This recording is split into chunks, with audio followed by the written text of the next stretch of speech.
Welcome to the RC Community Sticker Project, brought to you by Fast Freddy RC. In today's video, we're doing a shout-out to Spare Time RC. Incredible guy, insane speed runs, and Al, you have a seriously infectious laugh.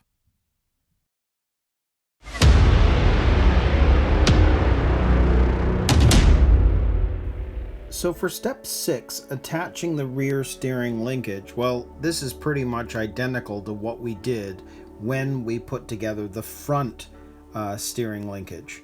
So again, I'm not going to do a whole lot on camera with this. We've already done this before, so it's really just a repeat of that. So I'll put this together and then we'll move on. Okay, so the steering system is now attached, and if you remember, it's just a matter of putting that screw in and that pin, and then once it's all screwed in, this is moving really nice, especially with those ball bearings. Now, one of the things that's interesting is because these were exactly the same length of arm, when I was just taking a quick peek, as you know, with this sitting on there, everything seems to be in line pretty well.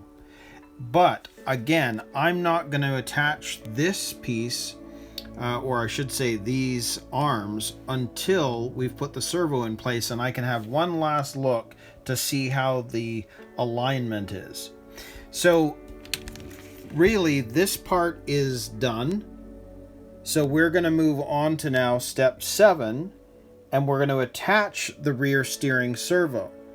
So I'm just going to put this on, because again, it's the same as like it was on the front, and then we'll come back and just take a final look and see how it's all looking, because ultimately that's what we need for the alignment of the wheels. So now that the servo is attached, you can see that the alignment is actually pretty good. So I think I'm going to actually snap those into place. Now it's interesting that just because of the design, the two servos don't sit exactly the same way. The rear servo sits slightly lower, as you can see just with that. I figured it would be the same, but it's not. It sits slightly lower. The other thing is, obviously, with this little arm, it's really quite small. It's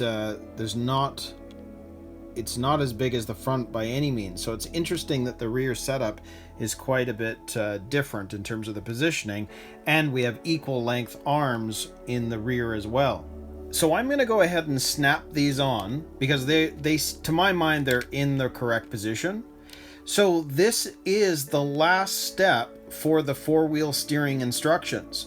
So now when we go back to step 27, we'll be continuing on, and it'll be the same whether you're building this two-wheel steering or four-wheel steering.